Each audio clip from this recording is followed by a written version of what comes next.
सब लोग and welcome back to my channel. As आपको पता है कि अभी अभी मेरे डैडी की तबीयत ठीक नहीं थी, तो हमने वैकेशंस के सारे प्लान कैंसिल कर दिए थे। पापा की तबीयत ठीक हो गई है। हमारी एनिवर्सरी है कल, तो हम सब ने सोचा कि क्यों ना हम पास में ही कहीं जाए जहाँ पर बीच हो सब। तो गाइज़, हमारा गुजरात का मिनी गोवा बोलते हैं, वो है दीव। तो मैं और हमारी फैमिली जा रहे हैं दीव एंड वहाँ से फिर देखेंगे गाइज वहाँ पे कितने दिन रुकते हैं, क्या है क्या नहीं। वहाँ से प्लान तो नहीं है, लेकिन सोच रहे हैं कि हम सासन जाएंगे गिर। तो प्लान कुछ अनसर्टेन है, सिर्फ मैंने होटल बुकिंग करवाया है। तो गाइज मिलते हैं जल्दी से और शुरू करते हैं हमारी जर्नी। अभी 11:30 हो रहे, देखते हैं हम कितने बजे पहुँचते हैं। तो हर हर महादेव। तो हमारा दूसरा होल था होटल तुलसी, जो बगोदरा हाईवे पर आई हुई है और वहाँ से दीव की दूरी है 310 किलोमीटर। तो हमने थोड़ा बहुत नाश्ता किया और फिर हम चल दिए वापस।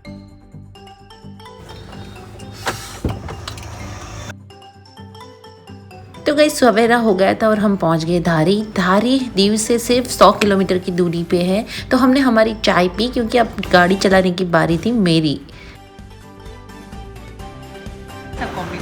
चाय के साथ ओरियो मिल्क चाहिए। तो फाइनली हमें हमारी मंजिल दिख रही थी, 72 किलोमीटर्स ओनली। और गाइस ना, हमारे गुजरात की मिट्टी की खुशबू ही कुछ और है। और बहुत टाइम के बाद मैंने इस तरह से मॉर्निंग में सनराइज़ देखा और इतनी ठंडी ठंडी हवाएं थी। तो मंजिल से ज़्यादा तो मुझे रास्ते ब्यूटीफुल लग रहे थे।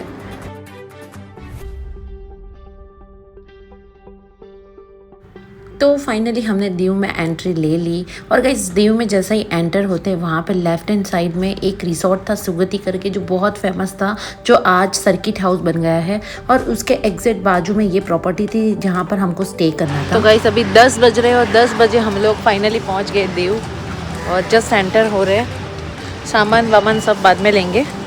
तो चलिए फटाफट फ्रेशन अप होते हैं और चेक इन करते हैं।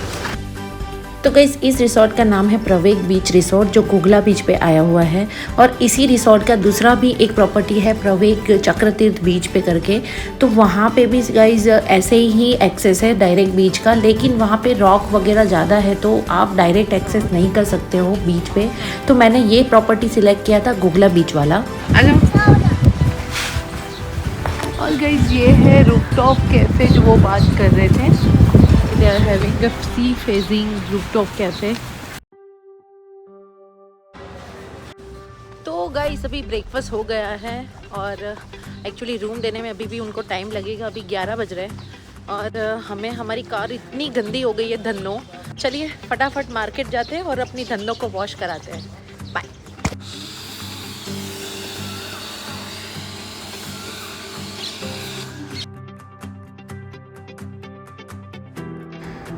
अगर आइटिनरीज की बात करें तो इस रिसोर्ट में ये जो कॉटेज हमने लिया था, वो उसका प्राइस था 6500।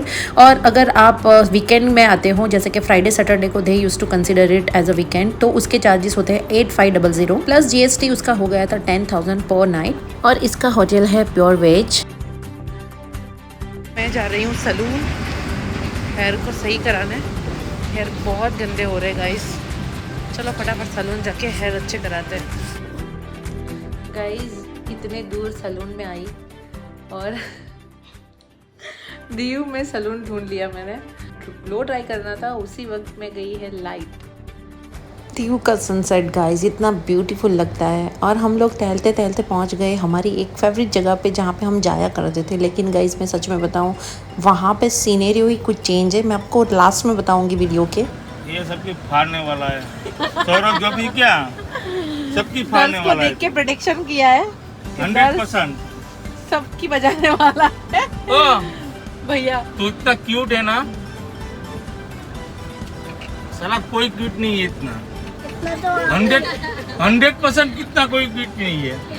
और डिनर में आज हमने एक्सप्लोर किया दीव का स्ट्रीट फूड। और गाइस जितना दीव फेमस है, उतना ही उसका स्ट्रीट फूड भी फेमस है। गाइस इतनी गर्मी है यहाँ पे, सर्वाइव करना मुश्किल है। तो ये था डे 2। हमने हमारा ब्रेकफास्ट कंप्लीट किया और हम रेडी हो गए। तो हेलो गाइज, ये है डे 2। तो गाइज अभी सीन ऐसा है कि बहुत गर्मी हो रही है यहाँ पे, तो हमने सोचा है कि हम लोग जाएंगे राधिका में, क्योंकि राधिका में बैठ के खाने पीने में हमारे 3 घंटे चले जाते हैं। और गाइज यहाँ पे घूमने जैसा बीच पे अभी दोपहर के टाइम पे तो कुछ भी सीनेरियो नहीं है, तो 3 घंटे हमारे निकल जाएंगे राधिका में, क्योंकि वहाँ पे बहुत अच्छा रेस्टोरेंट एंड बार है। और गाइस दीव का पहले जो नज़ारा था वो अब नहीं रहा है। आई एम वेरी सैड कि ये अभी इतना कंस्ट्रक्शन कर रहे हैं और इसको स्मार्ट सिटी बना रहे हैं। और गाइस ये स्मार्ट सिटी बना रहे हैं वो ज़रूरत नहीं है मेरे हिसाब से, क्योंकि जो चीज़ें जैसे नेचुरली ब्यूटीफुल है उसको वैसे ही रखना चाहिए।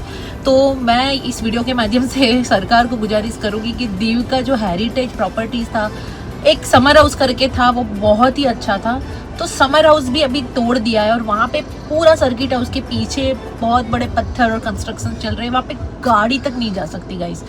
तो टूरिस्ट के लिए बैठने के लिए कोई जगह ही नहीं बची है अभी फ़िलहाल।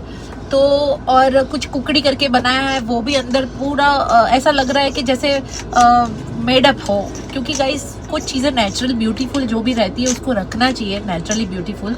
क्योंकि लोग क्यों आते हैं अपनी सिटीज़ और अपने शहर को छोड़ के, लोग यहाँ पे इसलिए आते हैं कि वो लोग नेचर का मज़ा ले सके, बीच को एक्सेस कर सके। लेकिन अभी हालात ऐसे हैं कि जितने भी रिसोर्ट्स हैं, जैसे कि द फन हो गया, ये हमारा प्रवेग हो गया, उन्होंने अपनी प्रॉपर्टी के आसपास की जगह को बाय कर लिया है, यानी कि उनकी प्राइवेट बीचेस से ही एक्सेस हो सकता है और टूरिस्ट के लिए कोई जगह ही नहीं बची है। हाँ, आगे कंस्ट्रक्शंस हो रहे इसलिए शायद आगे जाके बने, लेकिन अभी फ़िलहाल तो नहीं है गाइस, तो ये बहुत बुरी बात है। तो चलिए अभी हम आज का दिन तो कहीं मुझे घूमने जैसा लग नहीं रहा है, मेरा एक्सपीरियंस बहुत बैड है दीव का, लेकिन आज हम यहाँ का बेस्ट रिसोर्ट एक्सप्लोर करेंगे, जहाँ पे बार है, रेस्टोरेंट जाके मैं आपको बताती हूँ कि वहाँ पे फूड में क्या क्या फेमस है, और मॉकटेल्स वहाँ पे बहुत अच्छी मिलती है।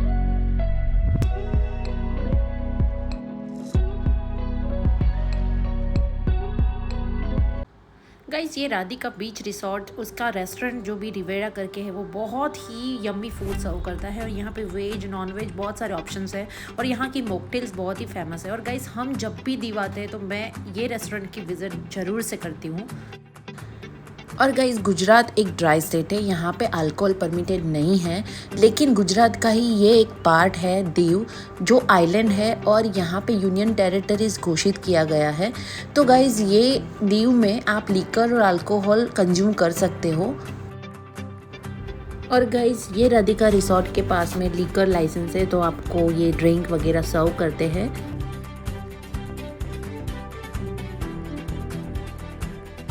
और कैसे आप नॉनवेज फूड के लवर्स हो तो फिर यहाँ का प्लेटर, जो तंदूरी प्लेटर है, वो मस्ट ट्राई कीजिएगा। उसमें बहुत ही अच्छी फिश और चिकन बहुत अच्छा था।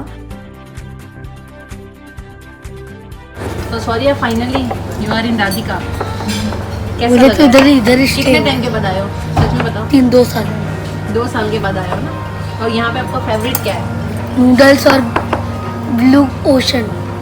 वो मॉकटेल्स में ना ब्लू वाला। मेरा भी फेवरेट है। और यहाँ का डेजर्ट बहुत ही यम्मी है। यहाँ पे आइसक्रीम मिलती है राधिका स्पेशल, वो आप मस्ट ट्राई कीजिए।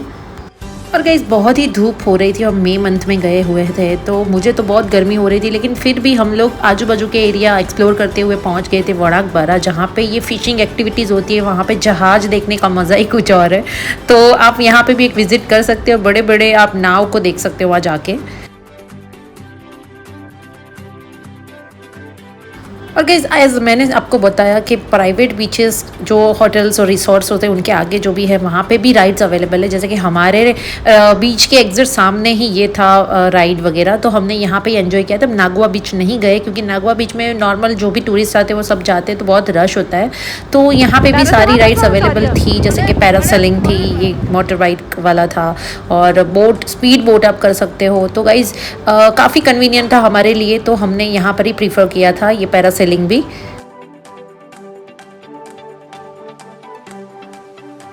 और गाइस ये पैरासेलिंग राइड्स की बात करूँ तो ये 1500 यानी कि 1500 रुपये पर पर्सन था, और स्पीड बोट भी अंदर इंक्लूड हो जाता है, और सिटिंग चार्ज भी नहीं लेते अगर आपके साथ में कोई है तो। और गाइस अभी आप जो देख रहे हो वो पोर्टुगीज़ ने बनवाया हुआ दीव का फोर्ट है, यानी कि किला। यहाँ पे आसपास मार्केट भी है और इसकी स्टोरी गाइस आपको बताऊँ तो बहुत ही इंटरेस्टिंग है। यहाँ पे एक जेल है जहाँ पे एक ही कैदी था जिसने अपनी बीवी को मार दिया था जहर देके, तो उसको ही यहाँ पे लाया हुआ था और वो अपनी सज़ा यहाँ पे काट रहा था। वो 2013 के पहले की बात है, तो उसकी स्टोरी बहुत इंटरेस्टिंग है, आप भी गूगल करके पढ़ सकते हो। और गाइस यहाँ पे स्पाइस का जो भी ट्रेड कर रहे थे पोर्टुगीज़, तो उन्होंने अपने कन्वीनियंस के मुताबिक यहाँ पे ये फोर्ट बनाया है जो आज भी ऐसे ही मौजूद है। और गाइज़ यहाँ से आपको दिख रहा है जो हेरिटेज वॉकवे करके, यहाँ पे नाइडा केव्स थी, यानी कि गुफा थी नाइडा की, जहाँ पे आप समर के अंदर भी आते हो तो आप इतनी ठंडक महसूस करोगे। और वहाँ पे हम खाना पीना करते थे जो आज की तारीख में पूरा तोड़ दिया है और लॉक लगा हुआ है वहाँ पे। लेकिन गाइज़ हम जब भी दीव आते थे तो नाइडा की गुफा में हम लोग 1 आवर या 2 आवर्स तो स्पेंड करते ही थे, जो देखकर बहुत बुरा लग रहा था कि आज कुछ भी नहीं है, सिर्फ टूटे हुए पत्थर है और कुछ भी नहीं बचा है गाइज़। और गाइस ये रास्ता आपको जो दिख रहा है ये समर हाउस जाता था, जो मैंने आपको बताया कि जहाँ पे हम लोग घंटों तक बैठे रहते थे, बारिश हो चाहे धूप हो कुछ भी हो, वहाँ पे बिल्कुल भी फ़र्क नहीं पड़ता था। इतना अच्छा वहाँ पे लोकेशन था और बैठने की जगह थी। वो भी तोड़ दिया है, मैं आपको स्क्रीन पे दिखा रही हूँ, आप देख सकते हो। और गाइस ये सीनेरियो अभी आप जो देख रहे हो, बच्चे गाड़ी पे बैठे हुए हैं और पूरा सी दिख रहा है, ये रास्ते पे लोग शाम को बैठने आते थे और उसकी जगह अभी हो गया ये। तो मैं एक बात बताना चाहती हूँ कि दीव इतना ब्यूटीफुल सिटी है और इतना अच्छा नेचुरल व्यू था यहाँ पे। पता नहीं हमारी सरकार को क्या पड़ी है इसको स्मार्ट सिटी बनाने की। मुझे इतना दुख हो रहा है मेरे दीव को इस तरह से देख के, क्योंकि ये मेरा सेकंड होम हुआ करता था जब हम लोग यहाँ पर आते थे। पर guys I would must say कि ये मेरा लास्ट विजिट होगा दीव का, क्योंकि गाइस मैं अहमदाबाद में तो हमने स्मार्ट सिटी देखा ही है। देखो मेट्रो सिटी से और कहीं और से लोग क्यों आते हैं, लोग नेचुरल व्यू का मज़ा लेने आते हैं। और जो चीज़ें ना जैसी होती है ना गाइस उसको ऐसा रखना चाहिए। लेकिन आप देख सकते हो कि मेरे पीछे ये समर हाउस कहलाता था। यहाँ पे समर हाउस का एक बड़ा सा बिल्डिंग जैसा कुछ था, बनाया हुआ था। वहाँ पे सीटिंग अरेंजमेंट थे, चाहे जितनी भी धूप हो जितनी भी बारिश हो, अगर आप अंदर बैठे हो तो आपको बिल्कुल गर्मी नहीं लगती। इतनी अच्छी जगह थी, हम लोग वहाँ पे खाना पीना करते थे हमारा। तो गाइस वो भी तोड़ दिया है पूरा। और अब मेरे पीछे देखो ये पूरा कंस्ट्रक्शन हो रहा है और ये समर हाउस वाला वही रोड है जहाँ पे लोग यहाँ से लेके वहाँ तक बैठते थे। और अभी आज की तारीख में यहाँ पे ओनली कंस्ट्रक्शन ही है और कुछ नहीं है। तो मुझे बहुत बुरा लग रहा है मेरे दीव के लिए। और गाइस मैं आपको और भी चीज़ें दिखा रही हूँ जो बहुत ही दुखी कर देने वाली है। जैसे कि टूरिस्ट के लिए कोई जगह ही नहीं बची है बैठने के लिए। सिर्फ प्राइवेट बीचेस वाले जितने भी हैं वो लोग अपनी प्रॉपर्टीज़, अगर कोई पैसा देता है तो उनको प्रॉपर्टीज़ देते हैं, मतलब रिसोर्ट वाले, और वो लोग ही बीच एक्सेस कर सकते हैं और अच्छे से बीच का मज़ा एंजॉय कर सकते हैं। बाकी टूरिस्ट के लिए फ़िलहाल आज की तारीख में कुछ नहीं रहा है दीव में। बहुत ही दुखी करने वाली बात है। तो चलिए अभी आगे भी मैंने आपको जगह दिखाती हूँ क्या क्या है यहाँ पे।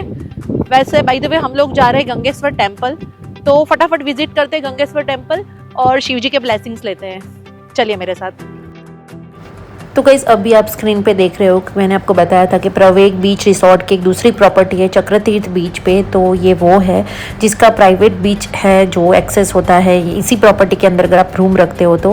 लेकिन गाइस ये जगह पहले टूरिस्ट के लिए थी, लेकिन सरकार की गलती है कि इन्होंने ऐसे रिसोर्ट्स को ऐसी जगह बाय करने दी और वो खुद इतना कंस्ट्रक्शन कर रही है कि नेचुरल व्यू और जो नेचर का मज़ा लेने लोग दूर दूर से आते थे उनके लिए अब सिर्फ मेडअप चीज़ें हैं। और स्मार्ट सिटी बनाने की ज़रूरत दीव को बिल्कुल भी नहीं थी, क्योंकि दीव की ब्यूटी उसका हेरिटेज और उसका बीच और जो नेचर व्यू था वही था। तो गाइस मैं तो बहुत ही दुखी हो गई इस बार दीव को इस तरह से देख के।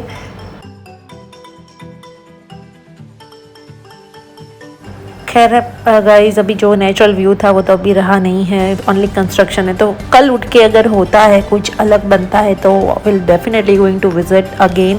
बट अभी फ़िलहाल हम जा रहे थे गंगेश्वर महादेव टेम्पल।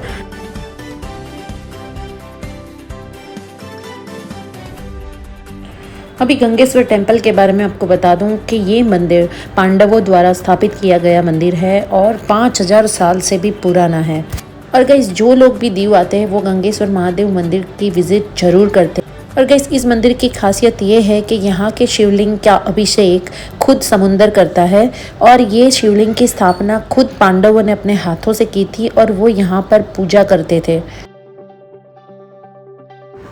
तो गाइस हर 5 सेकंड के अंदर समुंदर की लहरें आती है और शिवलिंग का अभिषेक करती है। ये नज़ारा बहुत ही अद्भुत है। तो गाइस ये नज़ारा देखने के लिए टूरिस्ट दूर दूर से यहाँ पर आते हैं और आप खुद भी देख सकते हो कि ये मंदिर दिन ब दिन कितना फेमस होता जा रहा है। तो बारी थी इस ब्यूटीफुल शहर को अलविदा कहने की, लेकिन गाइस जाते जाते कहना चाहूँगी कि काश दीव वैसे का वैसा ही होता। और जाते जाते कहना चाहूँगी कि रास्ते कहाँ ख़त्म होते हैं ज़िंदगी के सफ़र में। फिर मिलूँगी किसी और नए वीडियो के साथ, तब तक के लिए बाय, टेक केयर एंड हर हर महादेव।